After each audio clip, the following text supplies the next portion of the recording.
Hello, hello, hello. Happy Monday. Welcome to Downtown Rotary. I know we've got a few of you still out there. We can't wait to have you come in. Please join me in the Pledge of Allegiance. I pledge allegiance to the flag of the United States of America and to the republic for which it stands, one nation, under God, indivisible, with liberty and justice for all. Please join me in reciting the four-way test of the things we think, say, or do. First, is it the truth? Second, is it fair to all concerned? Third, will it build goodwill and better friendships? Fourth, will it be beneficial to all concerned? I'd like to invite Bobby Tibbetts to share an invocation. Bobby? She's coming from this side. There we go. Thank you, President Cindy. Please join me in a moment of prayer. While this winter weather never seems to end, over the weekend we are once again reminded why we choose to call the Midwest, more specifically Sioux Falls, home. With news of what's occurring on the coast with the failure of two large banks, we can be appreciative of our sound community financial institutions and our thriving Midwest business climate. We can be grateful for our growing economy and our secure way of life. Lord, we lift up our government leaders today. You have empowered our governor and state legislature to make laws and decrees which manage our daily lives, allowing for safety and protection. Please continue to give strength and wisdom to them and continue to guide their decisions. Continue to surround them with people from all walks of life and many backgrounds. We pray for our leaders to walk in humility and with integrity. May they continue to put the needs of others before themselves and be true servant leaders. May they not be so proud that they cannot hear the wisdom of others, but instead seek out good counsel and follow it. Through this leadership and the leadership of all in this room, we ask you, Lord, to humbly prosper our economy, our families, and our community. Thank you for your abundant blessings and your steadfast guidance. We offer our gratitude and our faith, knowing that all things are possible through you. Bless our time together. In your name, amen.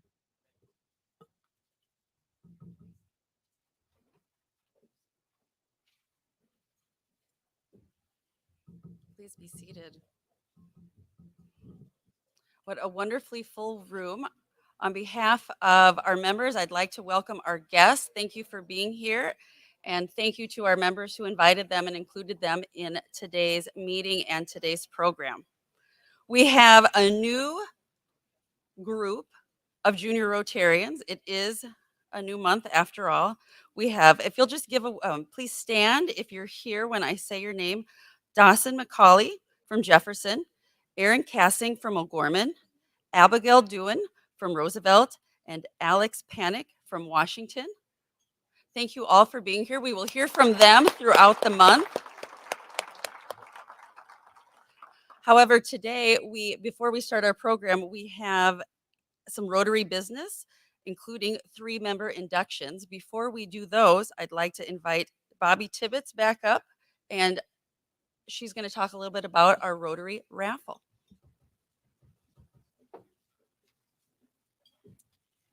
I'm overstaying my welcome at the podium today. Dan, are you going to just stay in the back? Okay, all right. Well, thank you, President Cindy. As Cindy said, my name's Bobby Tibbetts. I'm actually a recovering fundraiser, so I was a little reluctant to stand in front of you all today and share the details on this raffle, but Cindy said I had to, so here we go. I recently had a conversation with Madeline Shields. She's the executive director of the Bishop Dudley Hospitality House. She shared with me that she was at a local grocery store checking out, and she had her name badge on after a long day. And the assistant manager came up to her and said, "The Bishop Dudley Hospitality House saved my life." He shared with her that he lost his job during the pandemic and was going down a dark path. He wanted to make changes, so put in applications and finally landed the interview. He had a suit, but it was dirty, and he didn't have any change or any money to get it laundered. So he found his way to the Bishop Dudley Hospitality House. There, they welcomed him with open arms and made him feel comfortable, allowed him to get his suit laundered and pressed. He went into the interview. He nailed it. He got the job. He then got a paycheck. He then got an apartment, and since he's gotten 3 raises. It's stories like this that are made possible by the District 5610 raffle. 100% of the proceeds from the raffle actually go to the Rotary Foundation, and then they're allocated back to our district. They're designated to 3 different funds: the World Fund for Global Grants, a matching grants fund, and then the district designated funds. The amount that actually comes back to us is dependent on the amount that we raise in a lagging 3-year period. So what we raise now is actually going to come back in the next 3 years. Other areas of impact, we've purchased equipment and tools, providing training for the artists of the white clay makerspace, which we actually heard about earlier this year, providing bike helmets for underserved kiddos, and improving community playgrounds, providing wheelchairs for use on the Pine Ridge Reservation, and providing suicide awareness and education when people need more help now than ever. As Rotarians, we are committed to improving lives and making an impact not only on a local level, but across the globe. We're dedicated to advancing the ideals of service, of leadership, and of fellowship. My friends, this is a really easy, really impactful way to get involved. So we ask that you join us. How? Tickets are $10. Dan is in the back selling them. You can either give cash, check, or Venmo right on the table. It's super easy. We actually have a club goal. We've never had a club goal. Our goal is to sell 300 tickets. This is the largest funding source for the foundation. It is important to note, guys, there's about 40 different clubs in our district. And most of the clubs hand each Rotarian a packet of 10.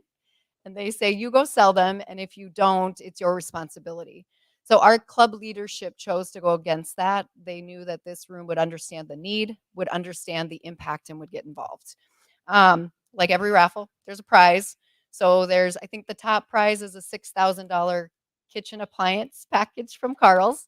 And then there's a $500 gift card, among other prizes. So now until the 6th of April, the raffles are on the 29th in Mitchell. If you are a winner, they'll contact you. And then contributions are eligible for Paul Harris points. So if you're interested and want to do that, make sure you contact Angie because there's a form. So please join us.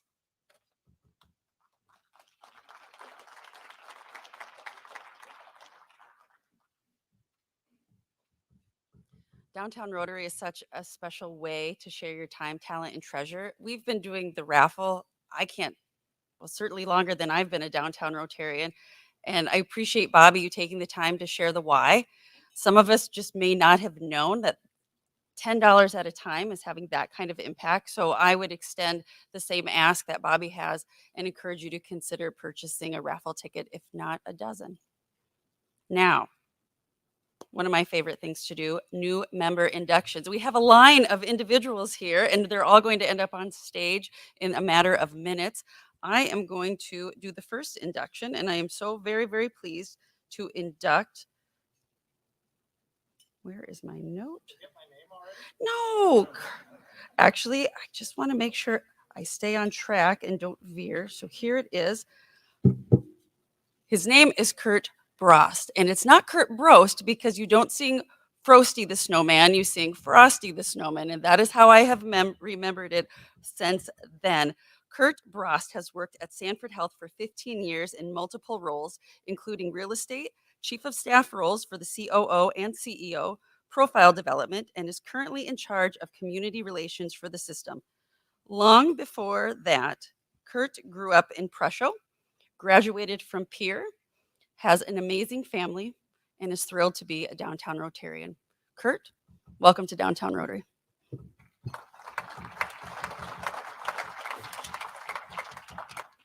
I wrote some stuff, just brief remarks down, only because she told me I had to remain brief, and so I'll keep these really short. It's a privilege to be a part of an organization like this whose membership is committed to and invested in the betterment of their communities. I think back to when I was a kid, she touched on that. I'm from Presho, and I think back to our annual fall turkey raffle and bingo games. And my dad always tells me it was a fundraiser going on in back when they were playing pitch, but I'm not sure who was making money for what back there. But as I grew up, whether it was the Lions Club, the JCs, whatever, in that small town, whenever there was something needed, there's always a group of people who rose up within that community and helped out. So I saw what service organizations can do from a very young age. And I came to Augustana in 1989, and I've been here in Sioux Falls watching what service organizations have done for this community and the people who step up and make sure that we are the kind of community that we've become and will continue to be. And so I'm fully understanding of how these types of organizations are interwoven into the fabric of a successful community. So I'm glad to be here. I gave a speech last week thanking Val and Rick Melmer for their service to Leadership South Dakota. And there's a quote that I used then, and I've really come to like it. And it says, "A society grows great when old men plant trees whose shade they know they will never sit under." And I think that's really applicable to organizations like this. Based on the way my shoulder feels this morning from sleeping on my side, apparently I now qualify in the old man category. So I probably better get to planting some trees. So anyway, appreciate being here. Look forward to meeting you and working with you. Thanks so much.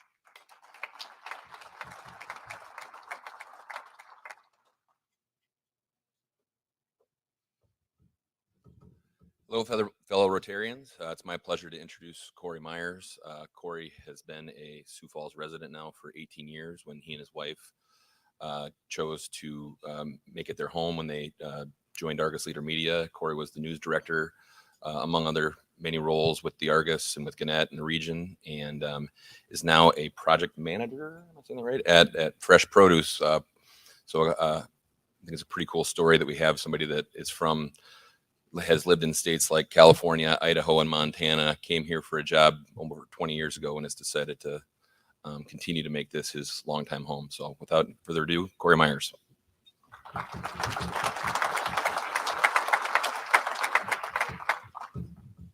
Thank you, Dan. Well, I am going to also keep it short since I know we've got some good programming today. And I'm much more interested myself in hearing about the good work that's been going on in Pierre these last couple months and what kind of insights we can gain from that rather than standing here and telling you all about me. We'll get to know each other better as we go. To underpin that point, I've never heard Dan Doyle be so brief. So we got that going for us. Gosh, what I'm looking at my notes here. I'm already about 50, 60 words deep. And what should have been and could have been, I'll keep it short. Turns out that everybody needs an editor. And I'm really just happy to be here. Thank you for having me. Thank you to Dan for nominating me, and to my employer, Fresh Produce, for giving of their time, my time, and the sponsorship to be able to participate here. Downtown Rotary's always been an organization that I've wanted to and have looked to be a part of. And for whatever reason over the years, that just never came to be. So I'm happy to finally get involved, get off the dime, and kind of lend my talents to this great organization. And any place that starts off with the question, "Is it the truth?" is a place that I want to be. So thank you, and look forward to it, guys.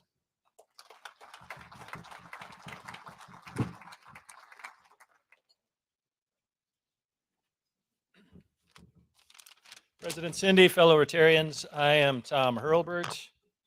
I too have been asked to keep it exceedingly brief. Bit of a slight to my substantial oratory skills. I think it also flies in the face of number 2 and number 3 on the 4-way test, at least towards me. But ever the magnanimous Rotarian I am, I will concede. I want to introduce Brian Jamrose, named president of the Sioux Falls Canaries in August of 2022. Jamrose brings to the Canaries organization extensive and varied athletics administration experience from the collegiate and high school levels, having managed large departments and business development efforts in several previous roles. He most recently served as director of athletics and activities at Centennial High School in Circle Pines, Minnesota, previously served as director of athletics at St. Scholastica in Duluth, was vice president and director of athletics at Concordia University in Portland, and led the school through a transition from NAIA to NCAA Division II, has experience with Division I as well. He worked for the athletics department at the University of Minnesota. Brian resides in the area with his wife, Ashley, has 2 daughters, Grace and Olivia, who are very talented gymnasts. I'd encourage all of you to give a warm welcome to Brian, as well as to go to the Canaries game. He's going to have a great season here for the Canaries. And so, Brian, will you come up?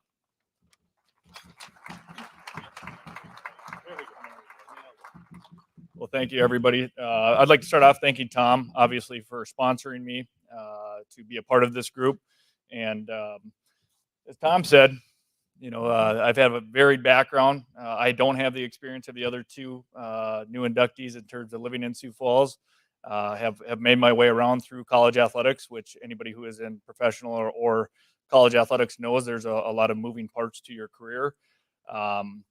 Wife and family have adjusted well, so I guess joining this and trying to get into a group like this was very important to me early on. I moved here in August, and part of that is the advice I always give my kids when we move somewhere, and hopefully it's not for a while, if ever again, is you have to get involved.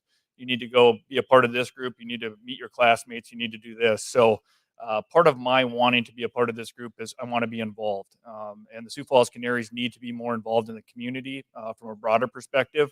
Thus me moving here, which was difficult on our family just because they're 7 and 9 years old, but we have a great gymnastics community to be involved with. They have a great school to be involved with. And so I'm most excited to learn and grow personally and professionally. I think that's all you can ask for from a group, and obviously give my time and talent where it's needed. But looking forward to meeting you and serving on this group. So thank you very much.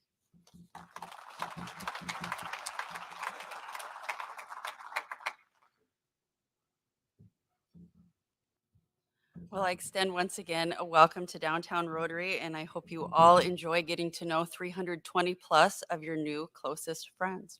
I would like to invite our moderator and panelists up to the stage. While they make their way, a couple of reminders. On Thursday, March 30th, we are having a social at our wine bar. Tomorrow, we are touring the Juvenile Detention Center. If you need more information on either of those, connect with Angie in the back. As everyone settles in, today's program is a recap of South Dakota's legislative session. Downtown Rotarian Debra Owen will introduce our panelists and moderate today's conversation. Thank you so much, Cindy, for the introduction, and we look forward to sharing with the last 9 weeks, at least portions of it, what happened in Pierre. Before we begin, we all kind of know each other, so I want to make the introductions brief so we can get on to some questions. But we would know, Senator Steve Kolbeck is here in his first term. He is the principal manager of Xcel Energy for South Dakota. Prior to his being elected as senator, he was elected to the South Dakota Public Utilities Commission, and he served on the Brandon City Council. He currently serves as the chairman of the Sioux Falls Development Foundation. Representative Duba has served in the House since 2018, and she's an appropriator. I'm going to already editorialize, but she really is an advocate for our region and for people who need care. She has served in the House since 2018, and she is retired from a career in the private sector, which is including many years at Citibank. And last on the end, we have Representative Tony Venhuizen, who is in his first term. He's an attorney at Standard Trust. He has worked for 3 governors and has served as chief of staff for Governor Dennis Ducard, who is here in the front row, and Governor Noem. Thank you all for being here. Let's give him a hand of applause.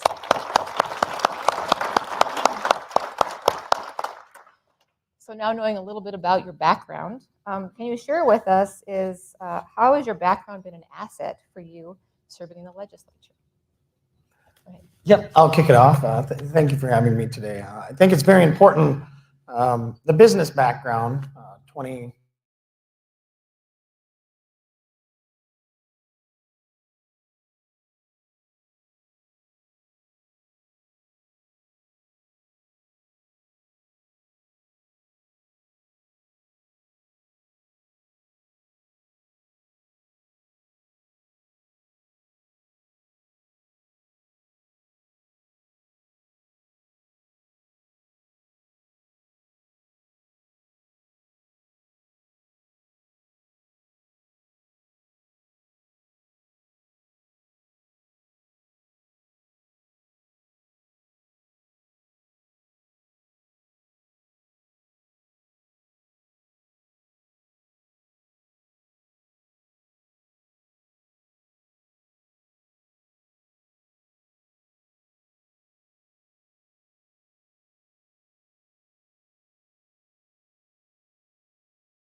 which is what we do many times, we really miss the true need for the state of South Dakota. So I'm really thankful that I have that education lens. Things get a little tricky with education in South Dakota, and we just need to continue to support our teachers. And from a business perspective and process, Tony will tell you, when I get on a line of questioning with an agency, I really dig into what their process is. So really appreciate all those years in business. Yeah, I don't know how many times we've heard Linda say, "I'm just asking," but she's never just asking. Never. It's the biggest lie we hear over and over. That's true. In terms of my background, of course, working in the governor's office, I've been exposed to a lot of different issues and seen it from that side of things. Linda and I are both on the appropriations committee, so spend most of our time on the state budget. Mm-hmm. Having been in the executive branch, I was involved with helping put together the governor's budget 11 or 12 times. And so going upstairs then and seeing how you go line by line through that and scrutinize it and ask questions, that was helpful for my background. Also serving on the Board of Regents for 7 years was helpful too. That's a large portion of our state government and something I'm very familiar with. I'm also, there are only 6 lawyers in the state house, 6 in the Senate and 6 in the House and 3 in the Senate, I think. And so just like Linda said with the ag background, we don't have a lot of staff in the legislature, and so to a pretty high degree, we rely on each other, and you kind of know who are the lawyers, who are the farmers, who are the insurance people, and you have to rely on each other to understand how these bills are going to affect those industries. Thank you. And kind of for a follow-up, and you can choose to follow up as you wish, but how was this experience this year? Because 2 of you are new to serving in the legislature, but how was this experience different to what you thought it would be for this term? I'll let them go first. I can go. I was good. So I was kind of Tony and I think we could probably be redshirt freshmen. We've been there. We haven't necessarily been in the current role, but serving on the Public Utilities Commission, we actually ran legislation. So that was similar. And then being a lobbyist out there for the past 7 years, I knew the process. I knew where the bathroom was basically, but being a senator is different. I told people it's different when you're in the fishbowl than when you're outside. So I was very encouraged on some of the similarities, but some of the contrast would be basically the hours you put in. I mean, if you're sitting in the seat, you're constantly aware of only what's in front of you. So when you're out there lobbying or working on the peripheral, you kind of can pay attention to what's in the House and what's in the Senate. But when you're a senator, you have to prep for the next day's hearings, read those bills, and then prep for your House votes every day. So you really don't get a lot of the bigger picture of what's going on. And actually, you don't get a lot of the bigger picture of what happens after you pass those bills out of your House, because you kind of lose track of them. So that was probably the most interesting thing to me. That's really insightful. Go ahead, I have Representative Duba. to say that this is my 5th session. I thought, and if you listen to Dakota Scout, I think Senator Schoenbeck said it best. We ran the process this year. We got bills done on time, and whether you like the way they turn out or whether they don't, our committees did their work. We got things done on the floor. Always the last week is a real adventure, but it was more cordial. It was just better. So whether you like the end result or not, I mean, I'm pretty pleased with the budget. We'll talk about it in a minute. We did a good job this year, and I was very proud of how all of the House and the Senate behaved. Yeah, I agree with all of that. I guess the only thing I would add is, again, serving on appropriations with Linda, we start every morning at the earliest 6:45, at the latest 7:15, and we meet up to noon and often past noon. Then we go down to caucus in our floor session, and then we very often go back to appropriations afterwards. So probably the biggest surprise to me was just how I had absolutely no time during the day to do anything other than be in these meetings. Even when I was chief of staff, I had a couple hours a day where I could be in my office and kind of read bills or think about things or just kind of plan for things. You really don't have that time. And I agree with what Steve said. I had very little idea what was going on in the Senate day to day and vice versa. You just don't have time to keep track of it. Thank you. It's really great insight. For those who aren't in the halls every day, those days are really long for all of us, whether you're with the administration or in the legislature or even the lobbyists. So they're very long because we get it all done in 9 weeks. So it's pretty fast and furious. So for question number 3, I kind of have broken it out with the 2 appropriators first, because it's a privilege to have 2 appropriators on a panel, because their unique view is different than many of the rest of us. So with both of you on the panel, let's take an advantage of your insight. For Representative Duba and Representative Venhuizen, what should Rotary members know about the appropriation process and the committees? Go ahead. In appropriations, as Representative Venhuizen just said, the days are long. We call it the cave. We go into the cave. We occasionally come out, see our shadow, and go back in. But we focus. We do. I'm not kidding you. It's weird. But, we've got agencies coming in pretty much nonstop for about the first 6 weeks. And our focus in there really needs to be on that budget that the agency is presenting, really digging into it and understanding what it is that they're presenting to us and what their needs are. They'll come and tell us, but we've also got to be aware of the good questions to ask to maybe dig a little bit deeper, especially when they're coming in and they're asking for more FTE, or we're questioning maybe is their process the most efficient that it needs to be. So appropriations is all about listening, digging, and then remembering what's important, or listening to the bills that they're pitching, and then coming back at the end of the process. We do this about the last 2 weeks of the session, where we begin to put together the budget, and that's the real meat and potatoes of what we do. And it's not easy. There are a lot of opportunities to discuss and disagree. I know that Representative Venhuizen and I went round and round on that Millbank Railroad, and in the end, I won. No, actually, the state won. The state won. But what we have to do is just really listen to each other and understand where we're coming from so that we can put together a viable budget. Thank you.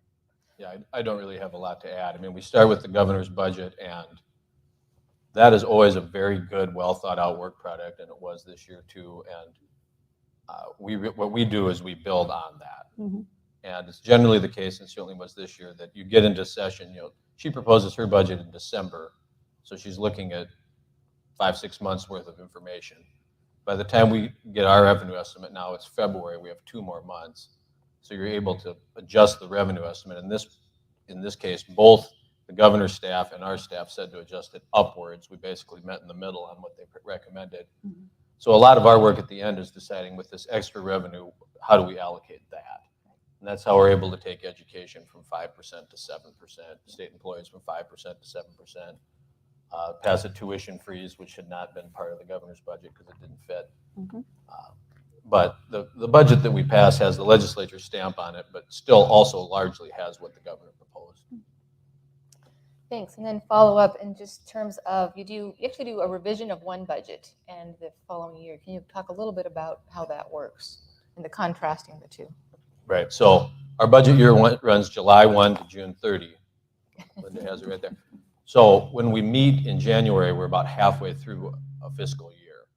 So we have one bill that adjusts the current fiscal year. Some things are higher than we thought, some things are lower than we thought. We actually cut costs by $70 million or something in the current year. And then if there's extra money, that money can be used for a one-time purpose. It's not something that's built into the base until the next year when we look at the next year's budget. But so she mentioned the system to Millbank Railroad. That was $6.25 million. That's what we used with excess revenue in the current year. That's how we pay for that. Yeah. And other one-time spending things are usually paid for in that way. Yep. We did some really good work on some things that needed our attention in the state of South Dakota, and I'll tell you what, there are a myriad of bills whenever people find out that we've got extra money. And I know, Governor Dugard, in your day, you didn't have the money that we have now. Thank you, $14 billion from the federal government and inflation. I can't believe I just said that. But that is what's driving our revenues up. So we've had an extraordinary $300 million to deal with, above what we forecast for FY23. So a lot of bills that came our way. I think we did a very good and focused job on allocating those dollars for the needs of the people of South Dakota. If I had to tell you one word that describes our budget, it's people. We took care of people this year. Well, and I would tell you, if you want to think that the legislature is spending money irresponsibly or frivolously, I would tell you this. The two biggest expenditures of the year for one-time money, one of them was we spent $95 million to replace the state accounting system and the motor vehicle software system. These are the least exciting things you can think of. That's right. They were proposed by the governor. I mean, it was her proposal.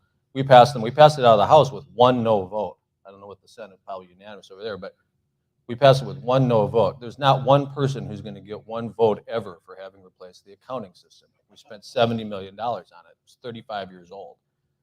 The other biggest expenditure was $52 million to get started on a state penitentiary in Sioux Falls and $60 million for a women's prison in Rapid City. Again, no one's going to get reelected on building new prisons, but these buildings have to be replaced. So that's $112 million right there. Those are the two biggest one-time expenditures we made this year. Not exciting stuff. Not exciting. Yeah. But incredibly important. So thank you. The only time I got to go to appropriations, I was the chairman of the PUC, and Governor Dugard made me cut 10% out of our budget. literally physically beat me. Yeah, that is true. Next question is for you, though.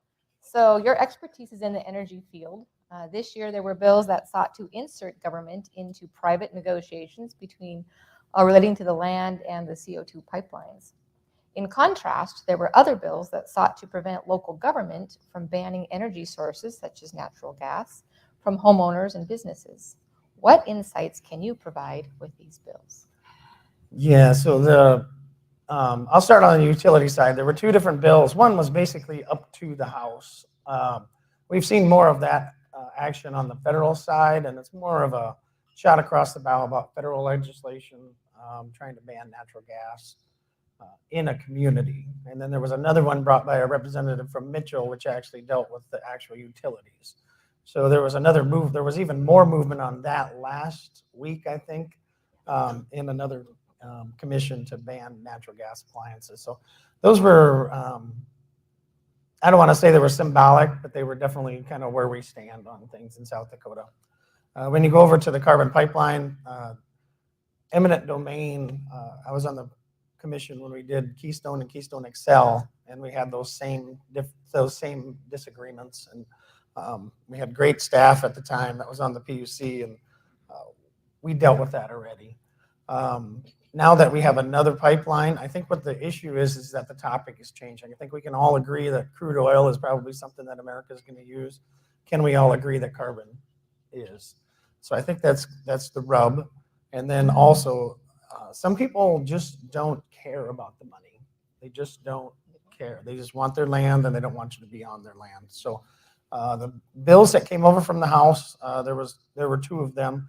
Both of them died Energy and Commerce. I said on Energy and Commerce. The one actually created quite a carve out. I think it was unanimously defeated.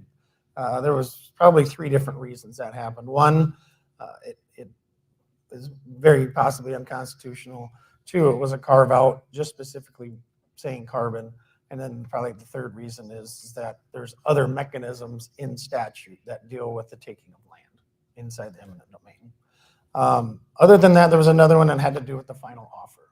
So when you go in, it's in state code when you make a final offer on an eminent domain, it had to do with the timing. They wanted the final offer to be sooner rather than later. There's a pretty big stick in eminent domain when it comes to if that offer was not just and reasonable. So that bill died too. So it's definitely going to be talked about next year, I think. Hopefully the conversation goes back towards land agents, though, in my opinion. A lot of this starts when you have a land agent who comes up and the third word out of their mouth is eminent domain. If you don't sign on the dotted line, we'll just take it. Well, the reality is that you have to prove you have the ability to take it. It has to be an interstate pipeline. It has to be for commerce.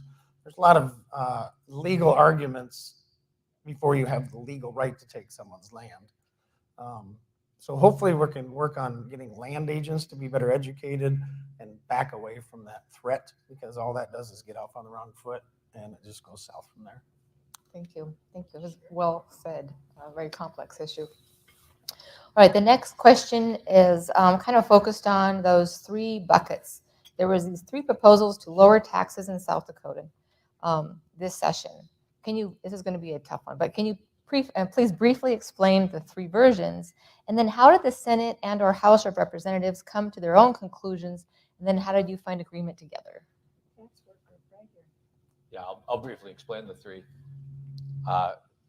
3 competing proposals. The governor's proposal, which he talked about during the campaign and State of the State, would have eliminated the sales tax on food, or actually exempt groceries from the sales and use tax is what it would have done. That's not prepared food. It's food that you buy in the grocery store that is unprepared. The tax on that, like the tax on everything, is 4.5%. Wouldn't have affected municipal tax, but would have affected the state tax. Had a general fund impact of about $103 million. The other sales tax proposal, which was originally proposed by Representative Chris Carr from West Sioux Falls here, lowered the sales tax originally from 4.5% to 4%. He amended it to 4.2%, which lined it up scale-wise with the sales tax on food. It cost about $1 million more. It's slightly larger, $104 million. And it cuts the tax on everything that you buy from 4.5% to 4.2%. The third tax proposal was property taxes, and it came out of a summer work group, and originally would have exempt the first $100,000 in valuation on any homeowner's house from the general education tax levy, which you can already start to see why this wasn't as popular. It's a far more complicated discussion. It was simplified through an amendment to instead become a tax credit, where you say, on your property tax bill, you'll just get a credit of what the Senate eventually settled on, $425. It'll just be netted off your property tax bill. State would pay for that. That also cost about $104 million. So these 3 tax cuts were almost exactly the same size. As it kind of winnowed down, speaking for the House anyway, among the House Republicans, we had a pretty in-depth effort to scrutinize these 3, understand the estimates, understand the pros and cons of how each would work, how would they be implemented. I was the chairman of that work group. And then we went back to our caucus of 63 Republicans, let the pros and cons, laid out everything we had found, let the sponsors pitch each one, then kind of talked as a group. And the House Republicans pretty quickly coalesced behind the state sales tax rate cut, 4.5 to 4.2. That was our consistent position then the rest of the time. Over in the Senate, they grappled around a little more with some who liked the property tax, some who liked the food tax. There was a lot of back and forth between the 2 houses. Where it landed, the last day of session was Thursday. Where it landed at 8 o'clock Thursday morning finally was rate cut to 4.2%, but with a 4-year sunset. The House had not wanted a sunset. I personally don't see the need for it, but that was the deal that the 2 houses reached, because there were some in the Senate who worry about the long-term sustainability of a tax cut. And their argument is, and Steve can correct me if I'm saying this wrong, that a sunset means that there's a period in the future when we get to reevaluate whether this is sustainable permanently or not. And if we go a year or 2 from now and the economy is doing great and it's clear that that sunset's moot, we can repeal it before it even takes effect. Or if not, 2027 session, which would be the first session with the new governor in office, that would be the time to ask, do we want to renew the sunset or not? There's a couple of things about it. It's basically it's about voting. So 50% can make these adjustments now. If we were to permanently repeal it, then it's a 2/3 of both houses to go back up. So that was one concern. Another concern, housing in Sioux Falls alone, we're down 60 million building permits in the first 2 months of this year. There's a couple of ballot issues that are going to be out there. We don't know how much Medicaid is going to cost us. So there was just a lot of drawback, a lot of, are we doing the right thing? How much is too much? How much is not enough? So we just thought that the sunset was, as a group, it wasn't 100% agreeability on that, as there probably isn't. But as a group, we just thought that the fiscally conservative thing to do for that would be to make sure that we look at it again before we make it permanent. The ARPA money, COVID money. You guys probably know more than I do, but I think we're probably on a 3-year track. We've got another 100 and some million to go through, plus all the hundreds of millions that are working its way through our South Dakota system right now. We think in 3 years that money will be gone, and then we'll be standing on our own legs. Look at it, either thumbs up or thumbs down at a 50% instead of a 2/3. Yeah, and kind of to support what Steve said, we've had 2 years in a row now where our revenue growth has been 10 or 12%. And so far this year, our revenue growth has been about 12%. The budget that we passed for next year assumes revenue growth of 3.8%. Yep. So the Appropriations Committee did kind of plan on a pretty significant slowdown on the pace of growth that we've been seeing. You know, in the end of the day, if you looked at that property tax cut, 32% of the people would not have been affected because they're renters. They would have been affected because more than likely, as lessees, they would have seen an increase in their rent, so that would have negatively impacted them.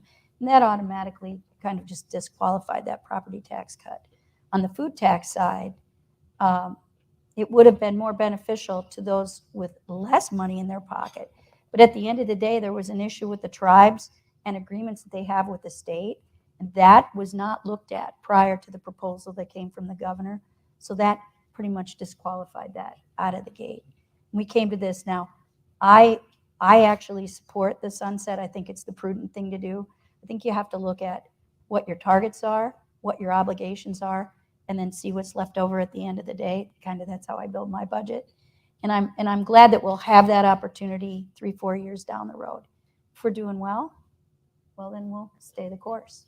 We can be heroes again. Thanks. And so I just want to add, and we have 2 representatives here, but I was in the Senate on the last day when we were finishing up with conference committees and budget. And lo and behold, the sound from the House of Representatives was like somebody like SDSU just beat, I don't know, you pick the name, North Dakota. It was just loud. It was ruckus.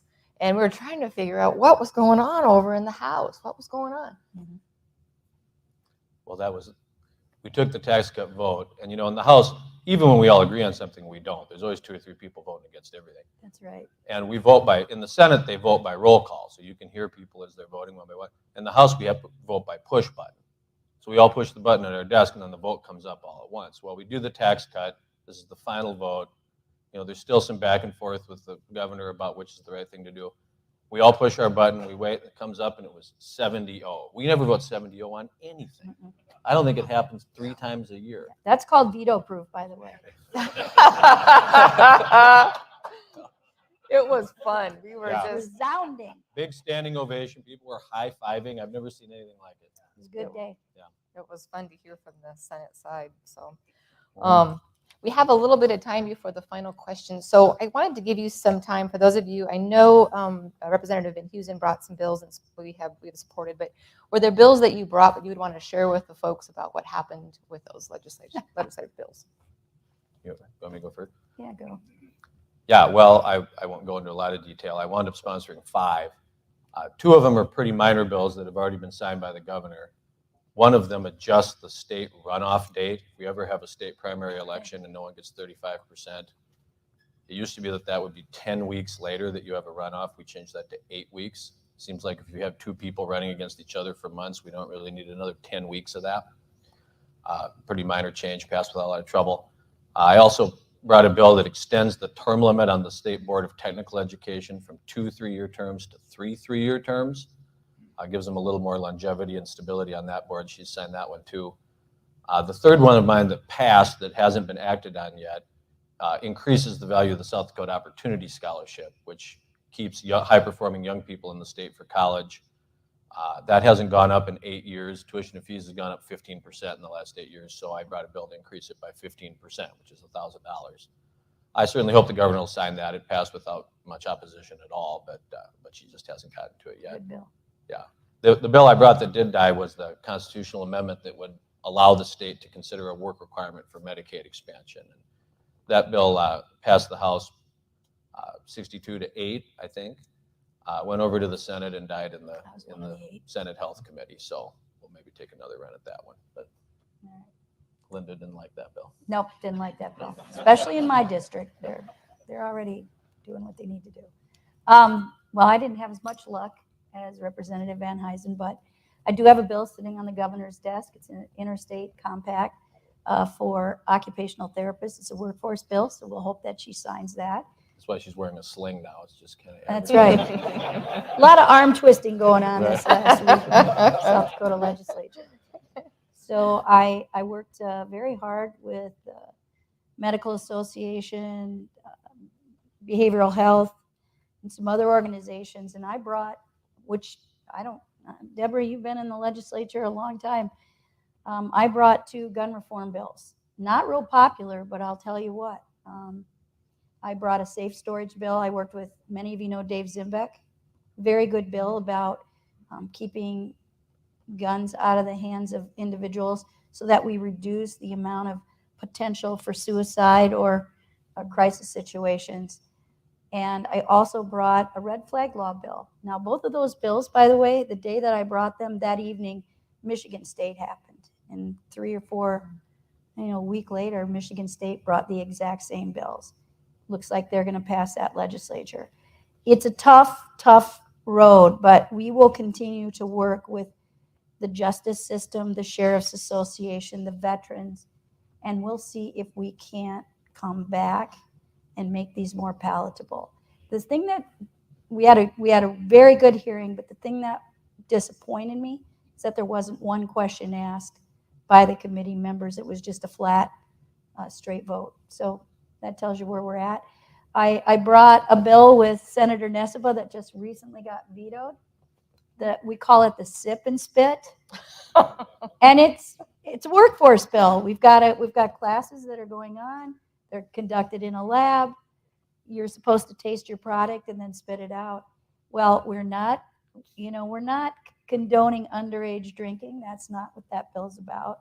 So unfortunately, we don't have the votes to override the veto. We're just going to let that die.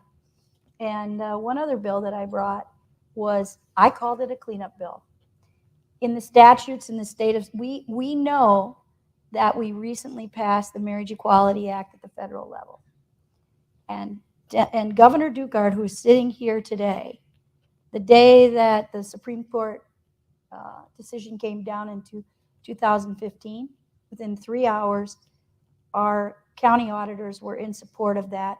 We codified it this year in federal law. So what I tried to do was just clean up the bill and agree with our federal law. And that went down by a vote of 7-6 in state affairs. But we had good, some good questions in discussion.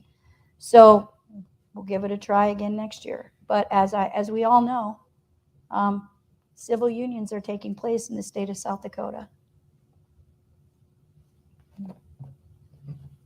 Mine are really boring. Okay.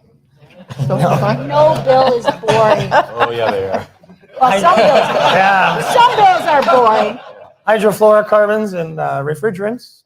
Pass that one. That's pretty sexy. That did pass. Yep. The engineer. I had no clue what that was about, by the way. Actually, electronic notification for some healthcare plans. One of the bigger ones was Senate Bill 140, which was with the help of TJ Nelson here in the front. We did some really good work on cleaning up language in the Secretary of State's. Had to do with roles, voter rolls, Yep. Something that was important to a lot of people after the last election. It was probably the most interesting bill because we ended up with another senator in the Senate. We used one paragraph of hers and we added that on. And then just as we were going to pass ours out of the floor of the Senate over to the House, another one came over.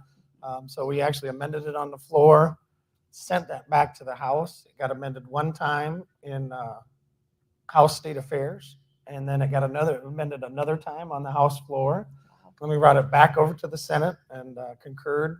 So it was a lot of work. TJ did a lot of great work on that, and I think we came up with some really good legislation on that one. The other thing that I was just in the last week, I ended up actually getting on a conference committee, which I never asked to be on, but I did. That's one thing about Senator Schoenbeck. You don't get to ask, you get told. I was glad I volunteered for it, but the Medical Oversight Committee was changed. It went from 14 up to 18, and in my view, it looked like people were just basically trying to stack the court. So one side wanted more of this, the other side wanted more of that. So we ended up coming out with an agreement, brought it down to 11, and added more legislators. So I'm kind of proud of that. That That's was awesome. good work right at the end. Not boring bills at all, as it turns out. Thank Yeah. you. Just before I do the final question, then we'll take questions from the audience. I just want to, as many of you are aware, we have 2 new legislators here, and that wasn't by accident. There was a number of folks in our community and across the state who really worked to recruit those business-friendly policymakers, and because we know that elections matter. And so the Sioux Falls Chamber, working with people who are actually in the audience who helped Todd. It was our election school was taught by people who had run for office, who are still in office. It was nonpartisan. We worked to just educate people about what a day in the life was like. What would it be like if your family, for your family and for work, and then kind of what does a campaign look like? We had campaign experts who taught as well, and it was just really a community effort put forward with a lot of folks who supported the idea. And then as we move forward to continue that effort, as we have open seats coming up every election, we continue to look for those business-friendly policymakers that have occurred all across the state. So my question to you is this: what would you say to our Rotarians about running for office and serving in the legislature? Very simple. We need you. The Senate has 8 term limited. Guys like Jim Stalzer, Jack Kolbeck, Josh Klum, they're all done. 8 of them. There's maybe 2 more that aren't going to run. That's probably 10 Senate seats open in the next 2 years. So if you're thinking about it, please do it. If your employer can get on board, like mine did, that was a change. That's happened in maybe the last 4 years, 6 years. It used to be kind of a hands-off, and then you'd have to take different time or time unpaid. Hopefully your employer will let you do it. And if you are the employer, please encourage your employees to do it and take care of them while they're out there. I think it was I don't know how many there were, but there were more than a handful, close to 10, 18 to 16 votes in the Senate this year about things that just barely passed or didn't pass. So it makes a big difference. So please get involved. I would encourage you to consider it. It is not for the faint of heart or the thick-skinned. I mean, you're going to go there, and the most important thing that I try to do there is collaborate. I mean, when you're one of 7 Democrats in the House, at the end of the day, you better have your ears open, and you better know your subject matter. But more importantly, if you're passionate about helping people, and that's really what we do out there, then consider a run for the House or the Senate. It is an honor and a privilege to do this job, even though when I had Pierre in my rearview mirror on Friday morning, I was like, thank God. And all the pulled pork you can eat. Oh God, yeah. Yeah, the freshman And meatballs. The Lots of freshman meatballs. 15 is real, but it is a privilege, and I would encourage you, if you are thinking about it, to run. Yeah, I agree with all of that. And I would say, the efforts we've made over the last couple of elections to get good people around and get more people in have really paid off. The State House this year had 28 brand new first-time legislators serving. That's 40% of the body. A lot of people wondered how that was going to go. And I think there's pretty broad agreement that the House ran this year better than it has in years. We just had a very good group of people come in. Brian Mulder is here. Tyler is here. Tortzen both came in with me in the House. Amber Arlant from here in town and from across the state. But that's just about getting good quality people who are willing to run and then get there and do the work. So it is important, because if you don't run, somebody else will. And that's not always who you would want. Thank you. Let's give them all a hand of applause.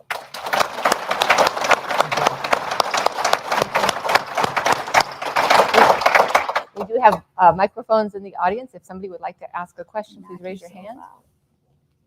She's coming your way.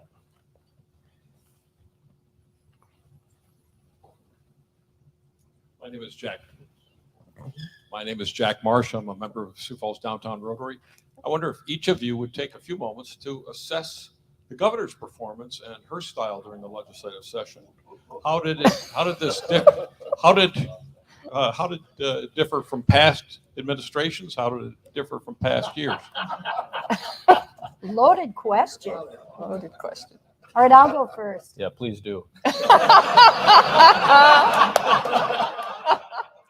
because just like when Tony called me out in the hall and he said, we need you to move to kill this bill. Okay, I'll do that. It was one of the governor's bills. I asked you if you'd like to move. That was a secret. That was a secret. Oh, I already said it on Twitter. So at the end of the day, she's very hands off, and she sends in her policy people who are not from South Dakota. And so that's always interesting. If you haven't listened to Senator Lee Schoenbeck's Dakota Scout podcast, I highly recommend it. I think he's pretty candid in there. I will just say this. It's disappointing when the first time you really see the governor was it the week before? The week before we were finishing up, and she comes in to pitch her food sales tax bill, or maybe it was a week up. So, hands-on is really important. Working with legislators and ensuring that she understands where we're coming from, that's important, and I felt like we were missing that this year. Yeah, I can. So when I ran for Public Utilities Commission, Governor Rounds actually appointed me, and I worked with the Dugard administration and now the Nome administration. So when we were on the PUC, we would normally have anywhere from 5 to 8 senators on board with our legislation, and then in the House, we minimum of maybe 10 to 15 that we have at least spoken to, and we're on board, and then they all get a friend, and pretty soon you turn into 30 and 20. I didn't really see that. Only, and it's possible. A lot of the action was over in the House. So, like the food tax was started over in the House, and a couple other bills started in the House. But we have in the Senate a little bit different. I talk to the Lieutenant Governor every day. So whether he's doing lobbying or if he's talking about things. So I do have that touch, I guess, with the governor's office. But as far as staff, there wasn't a lot of touches from staff. So, but again, this is my first year. I'm not sure if that's the way it's been for first 4 years or 5th year, or if it was just this year. Yeah, the governor had a couple pretty high-profile defeats, and that's what's motivating Jack's question. But I would still say, as I said before, she puts in a budget. It passes almost without amendment. What we're doing is adding to it. She had some important bills that she got passed. There's an occupational licensure bill that Representative Tortson carried in the House. That's a very important bill. A couple bills, one of them she's signing today, having to do with the siting of ag projects, county zoning laws, and nuisance laws that are important. And then again in the budget, the prison construction, the railroad, those accounting systems, there are a number of other things like that were her proposals. And so there were all sorts of things the governor proposed that are important that got passed. But I do think it was true with what Steve said, that on the couple that went down, it was pretty clear that they're just, not even with legislators, but with some of the affected groups, the support just wasn't there for those bills as they came in. And the foreign ownership of land bill is a good example of that, where good idea and concept. I think I certainly recognize that as a problem. I hope it's something we keep working on, but really all the farm lobbying groups just weren't on board, and it's tough to get that. I mean, the Farm Bureau and the Farmers Union never agree on anything, and here they are both, in opposition to this bill. It just makes it tough. So I hope on an important issue like that we can keep working on that and bringing some of those groups in and getting a product together. Thank you. We have time for one more question. Anybody else? Right over here. That was a good question, Jack. As always. I'm Doug Hayek. I think Tony probably knows that I'm going to ask this question.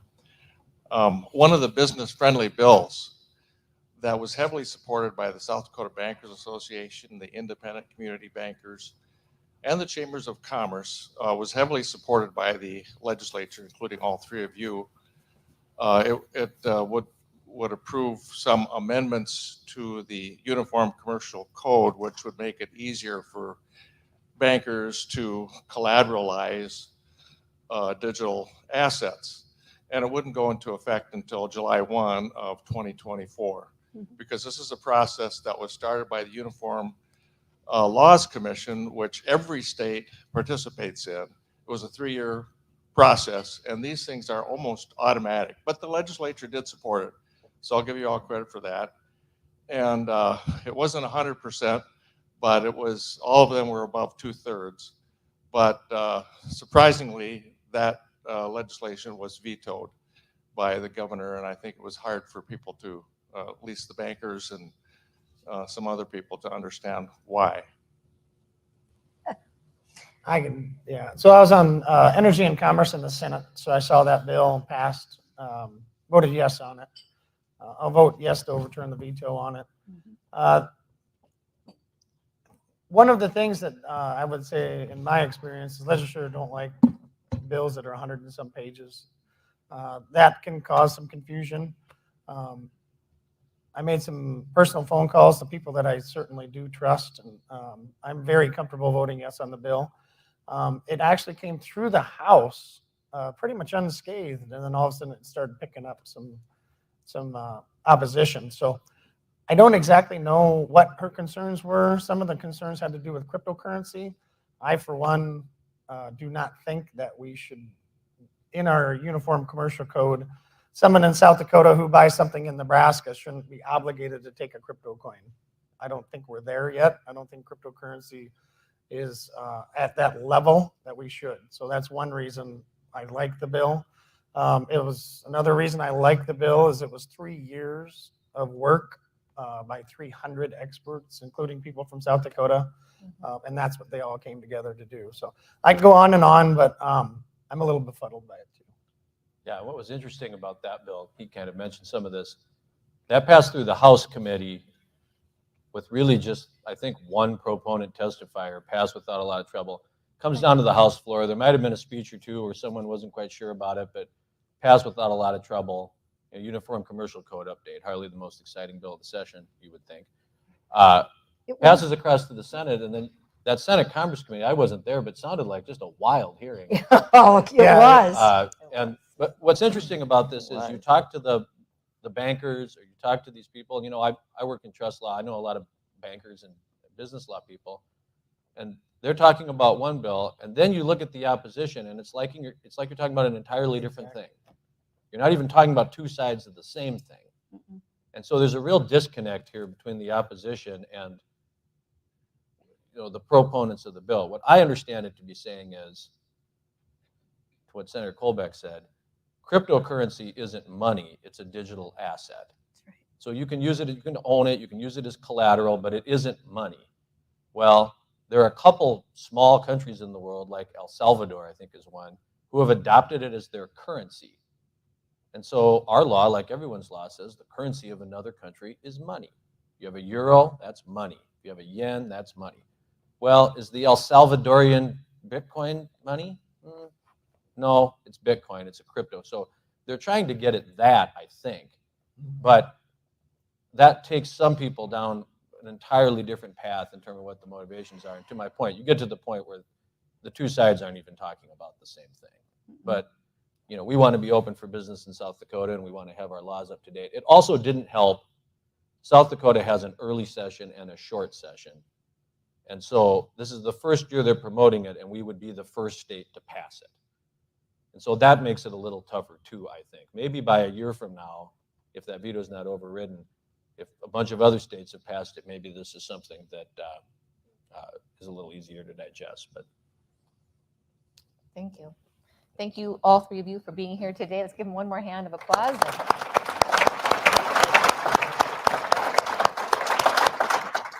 I echo the sentiment. Thank you for your service and for all that you do. And I'd like to extend my appreciation to the others in the room who serve our great state of South Dakota. As I close today's meeting, I'll remind you this is the last week for our Show the Love membership drive. Our numbers are tremendous. We are absolutely on our way to becoming one of the top 20 Rotary clubs in the world. Thank you all for that. Let's see if we can bring a couple more into that very, very special club. Next week, March 20th, Sioux Falls Parks and Rec, Explore, Connect, Play. With that, great to see all of you. Rotary is adjourned.